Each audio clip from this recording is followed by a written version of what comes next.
today's show. Are the Celtics back on track? Can the Rockets keep the 3rd seed? And will Towns make All-NBA? It's spring, so it's time to tidy things up. Which team needs to clean house? Who should be dusted off? And which player would make the best nanny? And good or bad, which team has this season's most surprising record? It's Wednesday, March 6th. The starter starts now.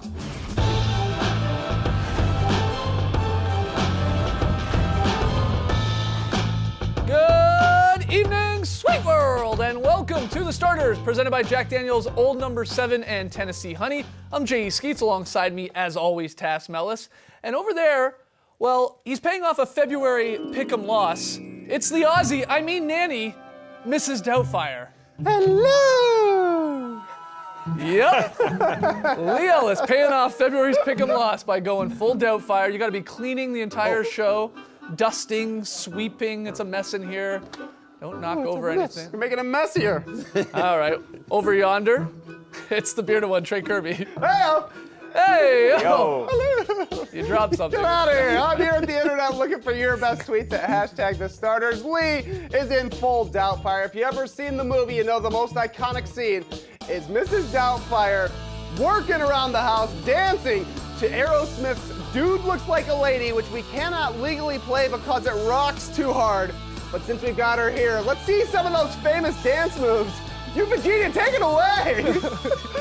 Yeah, I get it. Killing it. He's enjoying this pick'em. Oh, man, this is a punishment He's for tiring. us. He's tiring.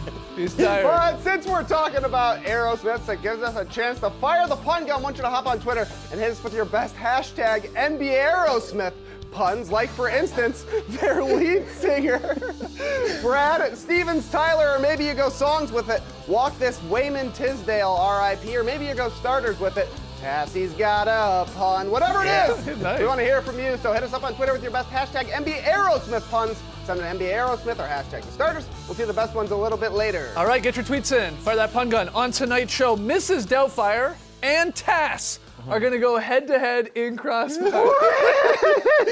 Okay. We'll also debate the most surprising record this season, and we have a very solid play. creepy. Yeah, he's going to be cleaning, she's going to be cleaning all throughout the show here, but let's start with a little true or false, looking at some of the big games and big storylines from last night. All right, Trey. The Celtics are back!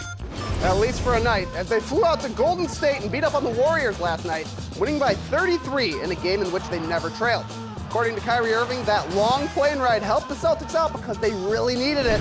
It's an almost 7-hour flight, so true or false, the Celtics have figured everything out. We're being facetious with that line. There's no chance that they could figure it out after one game because they've had plenty of good wins this season because they're a good team. They're 4-7 in their last 11, but prior to that, they're 10-1 in those 11 games because they get W's. The question is can they keep this up? Can they keep this feeling up that they're a team? Because they have enough talent to beat the Warriors. They have enough talent to beat any team on any night. Right.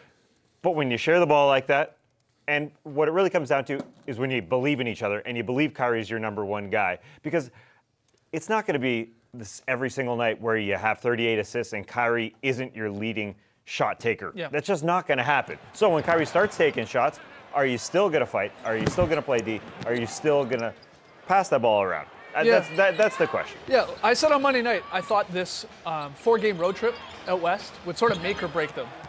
And so far, so good. That one win against the Warriors. A very bored Warriors team without Klay Thompson. I think we need to point that out. But the Celtics played great. They moved the ball, communicated on defense. Gordon Hayward finally played a great game here for them, giving them 30 points off the bench. But yeah, they talked about this idea. As funny as it sounds, Kyrie talked about, maybe this plane ride, bonding together, getting away from Boston, getting away from the media for a little bit together on the plane, maybe brings us together. We get some things off our chest. So far, so good. I want to see them play the Kings here tonight, a team that has something to play for. They're trying to get into the playoffs. They're going to put up more of a fight than the Warriors did last night. So I'm not convinced yet. I have my Doubtfires about this. But yeah, we will see. They win tonight, are they consistent? Well, yeah, no, I mean, they're streaky. Look, we've done this like 3 times with the Celtics season where, wow, they look unbeatable. Oh, what's wrong with them? Wow, they look unbeatable. What's wrong? I mean, we've done this 3 times here this season. So yeah, I'm just saying if they can string together 3 or 4 wins here on this road trip, I'm a little more convinced. All that said, the whole time when we were questioning them and worrying what was going on in the locker room, we kept saying, you and I and everyone here, wow, they have the talent. if they put it together on any given night, they can beat anyone. And then you get into a playoff series, you got to win 4 of the 7. They're that good still. Yeah, they can win a series, but can they win 2 or 3 series in a row? I would say no with the way that things have gone through 60 games. Yeah. Maybe that 6.5-hour plane ride, sure, they develop some chemistry. Will it continue? That's the question. Do they believe in each other? And frankly, do they believe Kyrie is their number one guy? Because they went to the conference finals without him last year. They have to believe in that chemistry, but who cares about us? Mrs. What Doubtfire. does Doubtfire have to say? You can chime in here. You don't have to clean the entire time. Oh, it's a pigsty, this office. Yes. They have to share the board deal. It's as simple as that. I can't look in the eye. Yeah. No. Give your grandma a kiss. Come on, give your grandma a kiss. Too early for this, Lee. Too early. Okay, but you liked what you saw. I liked what you saw, yeah, but they always get up for the Warriors. You know, they get up for the Warriors. Excuse me. They get up for the Warriors. There you go. It's hard to do a Scottish grandma's accent, but I'll keep trying. With a little Aussie thrown in, yeah. Oh, yes, but share the ball. Okay, excellent. That's the insight you're looking for. The Rockets won again last night as James Harden lit the Raptors up in the fourth quarter, scoring 19 of his 35 to win things for Houston. The victory is the Rockets' 6th in a row, and it came on a night that the Trailblazers and Thunder both lost, which left those 3 teams with the exact same record, tied for 3rd in the West. They've been on fire since the All-Star break, so true or false, the Rockets will finish top 3 in the West. Ladies first on this one. They should. They should. It's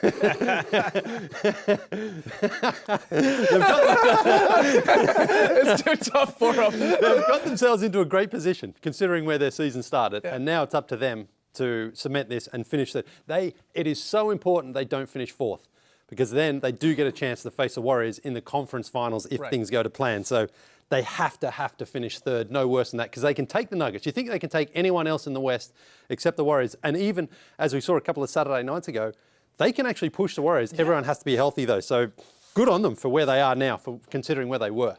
What do you think? I think it's a 2-team race for 3rd place. The Thunder, number one, are faltering. They got a tough schedule the rest of the way. They just don't look like themselves. Paul George is not 100%.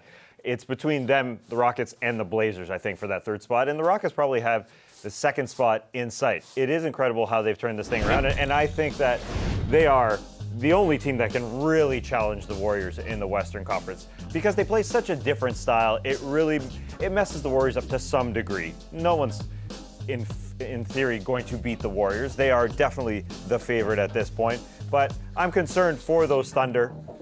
Paul George does not look right. 8 for 25 coming back after that 3-game stint where he was out with a shoulder injury. He's got to be great for them. And we saw him without him. They did not look good. Yeah, they're the hottest team in the NBA right now, the Rockets are. They've got quality wins here over this stretch, not just going up to Toronto and beating the Raptors, a good team who they rarely go up there and get a win, but they beat the Warriors, they've beaten the Celtics. Are you fake spraying the table? Okay, interesting. Well, he's really in character here. But you got Chris Paul looking great since the All-Star break, looking a lot re-energized, a little more fresh, and that's key to the Rockets' success. And here's the other thing. They've got this strange tiebreaker between, if it's a 3-way tie, as it is right now with the Blazers and the Thunder, the Rockets would win that tiebreaker if all 3 teams have the exact same record at the end of the year because they're the division winner, even though they have a 1-2 record against the Blazers this year, and they don't have another game against them. And they're 1-2 against the Thunder right now, and they got 1 more against them. So that's still a strange little wrinkle there. It's not head-to-head if it's a 3-way tie. So that's, that helps them out if they all have the same wins at the end. Divisions mean something. Yeah, I guess they do. All right, Trey, final one. All right, Karl Anthony Towns had another huge game last night, going for 41 points and 14 rebounds while doing his best to bring back Raising the Roof, all in a win against the Thunder. Towns is averaging 36 and 13 his last 5 games, bringing him to 24 and 12 for the season. So, guys, true or false, Karl Anthony Towns will make All-NBA. Wow, this is tough. I think I lean towards false, but he is killing it right now. If you look at the 2 guys, the center spot. Yeah, the 2 guys ahead of him, ahead of anyone else, they're going to be All-NBA 1st and 2nd team at the center position, Jokic and Embiid, right? Now, it'll either be Embiid number 1 and Jokic number 2, or Jokic number 1 and Embiid number 2. Then it comes down to Towns, Anthony Davis. Now, I know that's an interesting one with how he sort of derailed the Pelican season. He's only played 50 games. And then Gobert and Vucevic. I think I go Gobert. I think Gobert right now would make my All-NBA third team. Yeah, I know he doesn't put up he doesn't score as many points as those other guys, but his impact defensively and being on the better team than both a Vucevic and a Towns with the Wolves, it's got to count for something. But it's very, very close to that third spot. It comes down to Karl Anthony Towns and Anthony Davis for me, and I think Anthony Davis is going to get treated like James Harden in 2016 to some degree, where he's left off the All-NBA teams, even though he was second in scoring, because voters just aren't happy with that New Orleans situation. And not that he didn't try, like people, wanted to put on James Harden back then for the defensive end, but Anthony Davis isn't playing 100% right now. He's not playing 100% of his minutes, so I think they're going to dock him for that. To me, it comes out of those two guys. Rudy Gobert is amongst those people. But what's up? Towns? What's up, D? Yeah, Towns' record is going to count against him. Yeah. I think. Rudy Gobert. Bro, I hear you, bro. Yeah, bro. I think Rudy Gobert, the Jazz are in the playoffs. I think he's going to do it. But you look at Towns' splits. What is that? Yeah. Look at Towns' splits over the season. Every month he's gotten better and better and better. As soon as Jimmy was out, it's Carlston. What are we doing? What's going on? It's not a payoff at all. He's literally said 8 words. Just cleaning the studio. All right, when we come back, Mrs. Doubtfire and Taz go ahead down and crossfire. Get her some water. Hey, whose idea was this?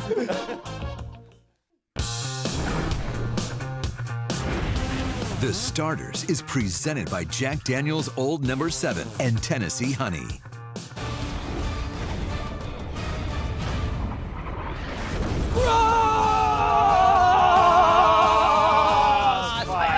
Welcome to Crossfire, by far the loudest segment on the Starters. Here's how this works.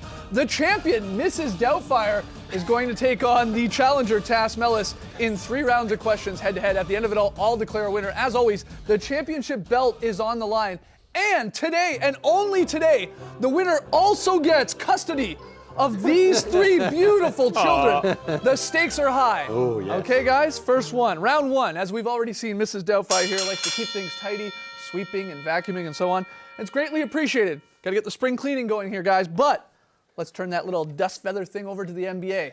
Who of these teams in the league needs to clean house this summer? Here we go. It's the Charlotte Hornets. Right now they're 29 and 34, and they're in the playoffs, but don't be fooled. They always do this. They always win around 36, 37 games.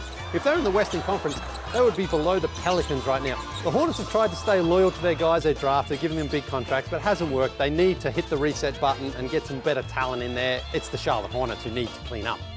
For me, it's the Wolves. Much like the Bucks have figured out everything around Giannis, the Wolves have to figure out what's going on with Karl Anthony Towns. We saw he signed his contract extremely late this preseason because he wasn't happy with the Jimmy Butler situation. Him and Wiggins aren't working, and I'm tired of seeing guys dribble around and take last second shots that aren't Karl Anthony Towns. Derrick Rose, Jeff Teague, even Jared Bayless is doing it. Give Cat the ball, figure things out. All right, love it, I love it. Here we go, round 2. Another important part of cleaning, guys. It's dusting. It's tedious, but it's a necessary exercise, as we found out here. So, which player, either someone retired or someone buried on the end of the bench, needs to be dust offed a little bit, given a chance to shine here? Here we go. I'm going to the G League. Andre Ingram, if you remember last year, he was a feel-good story for the Los Angeles Lakers. He is the all-time leader in G League's games played, but they plucked him out of there as a 32-year-old rookie. He scored 19 points against the Rockets, and it's March. The Lakers are not making the postseason. He's still down there playing for the South Bay Lakers.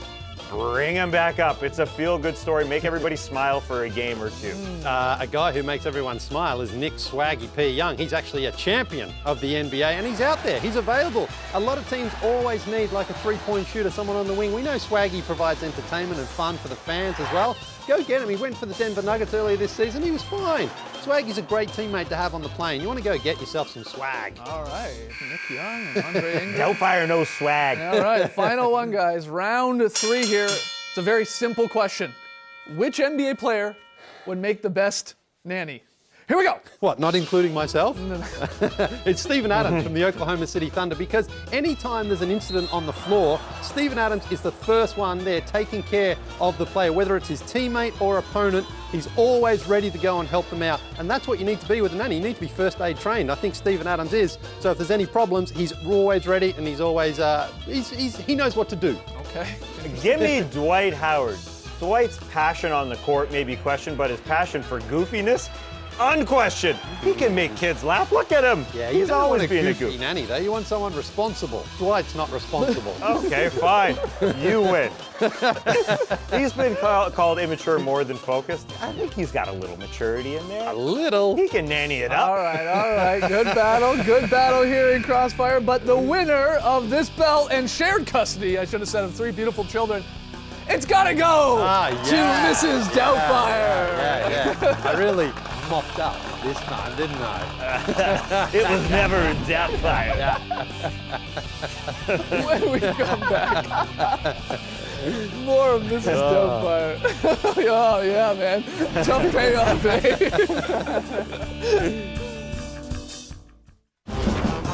Back with the starters, time for fill in the blank. Trey. Over on NBA.com's blog table, they asked their stable of writers a simple question. Are you more surprised by the Celtics or Lakers record thus far? Let's open this up to the entire league, guys. Fill in the blank. The most surprising record this season is blank. I'll go with the Pacers. I'll get us started here. They won 48 games last year. That was unexpected, right? Oladipo's rise to all-star, all-NBA level. This year, though, they played 30 games without their best player in Oladipo, and they're already at 42 wins. And to put that in perspective, the Nuggets, a team we've talked a lot about over the year, number 2 in the West, they're at 42 wins, too. That's really impressive. Nate McMillan's going to get some Coach of the Year votes, and rightfully so. I got to go with the Pacers. Very surprising. Ms. D? I'm going with the Brooklyn Nets, who are actually showing real progress over these last couple of years, especially with Kenny Atkinson. They're on pace right now to go 500, which will probably get you 6th in the Eastern Conference. And it's a really good story because the Nets, remember, for a couple of years were just awful to watch. Bad team, didn't really have any direction. Now they're actually a team that you can see maybe even springing a surprise in that first round and getting out of it. Really like the way they're developing their players. They've got some good young talent there which they can build around, and they're starting to have success. So good on them. Good on Sean Marks in the front office there. I'm going to go in the other direction, surprising in a bad way. The Washington Wizards, they got 2 really talented guys that lead their team. 7 All-Star appearances between John Wall and Bradley Beal. And it's not just the injury to John Wall that's making them 26 and 37. They were bad before Wall got injured. There's just way too much talent for them to be this bad. I know that they've kind of gotten stale, but at the same time, I don't know.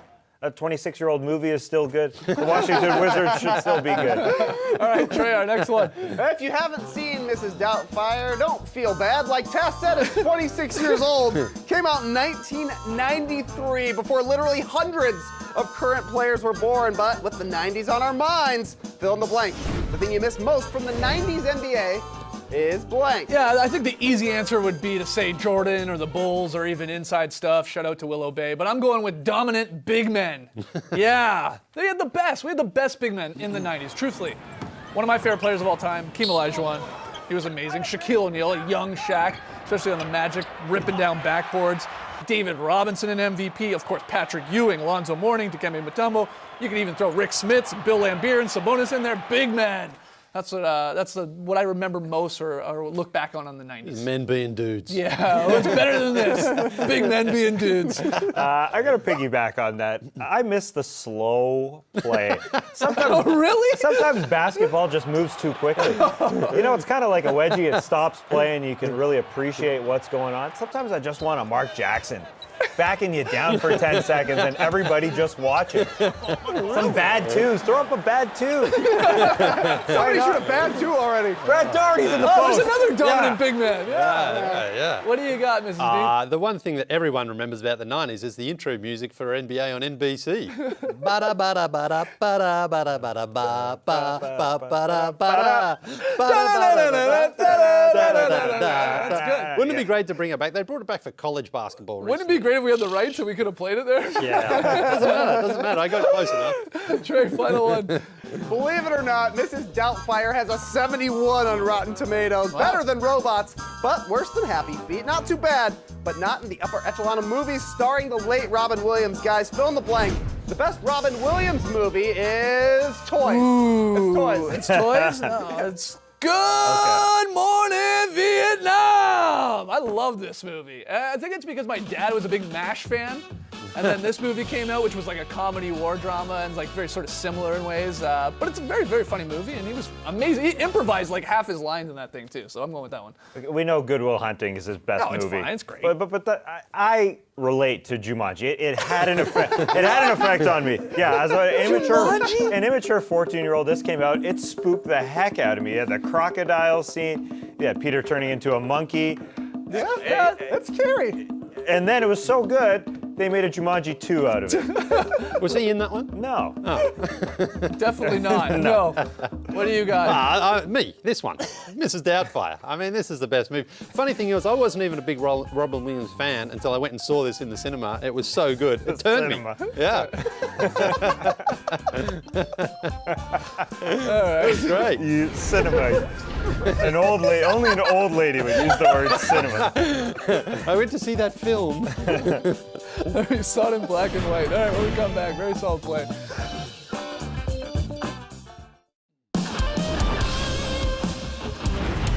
Tonight on NBA TV, Crunch Time at 9 p.m. Eastern. Catch all the great endings here on the network. All right, we asked you to fire the pun gun. Hashtag NBA Aerosmith. Lee looks like a lady, so what do we got there, Trey? Got some great ones. We got a dude looks like McGrady and a suit don't fit McGrady. Both really good. We got Sweet Melotion. Blazers stuck in an elevator. I don't want to miss Yao Ming. Kojo Perry on lead guitar. Levine on the edge. Nice. Hakeem the Dream on. Genie's got LeBron, and Skeets, you're going to love this one. Good evening, sweet emotion. Well done. Way to fire that pun gun, guys. All right, tonight's pick and play, Celtics Kings. Kyrie is not playing in this one, we've just learned. Trey and Lee have the Celtics on the road. Tass and I have the Kings at home. Trying to get into a that long flight playoff down to race. Sacramento. Yeah, that's right. All right, Lily, Mrs. D, very solid play. Going out to Minnesota here for the Timberwolves with a beautiful play last night against the Thunder. Now, it does end in a dunk, but it's just such a beautiful play. I had to go with it. Yep. So that's what I call a very solid pie. Hello! Oh, I got it in my eye. Close your eyes, mate. Hey, we got some fan signs, as you can see. I got cheeved. You got I cheese. got pied and cheeved. Yeah, Chief, you know the Chiefs. This is Emmett and his buddies. Well, I can't see, I haven't got the lenses. No, they Where were are celebrating a birthday. That's right, yeah, celebrating a birthday. Great job there, guys. Way to go, Emmett. Emmett We have, and his friends. one Yeah. more. Oh, we have another one. This one came in just before the show. This was actually done during the game. It was drawn during the game. They're trying to make the meme. Apparently, the meme of the century is my haircut. They're trying to make it grow. So Yeah, that was your last Impressive. pick-em payoff, Yeah. and Yeah, this I know, was I your know. most I recent know. one. How'd that go? How'd Oh, that great. feel? I look like my mother-in-law. It's unbelievable. Oh, She's going to be so proud. She'll be happy. She'll love it. all right, guys. Thanks for joining us for a very weird edition of the Starters tonight. We'll see you tomorrow. Things will be a little more normal. All right, let's check the highlights. Embrace the night, people.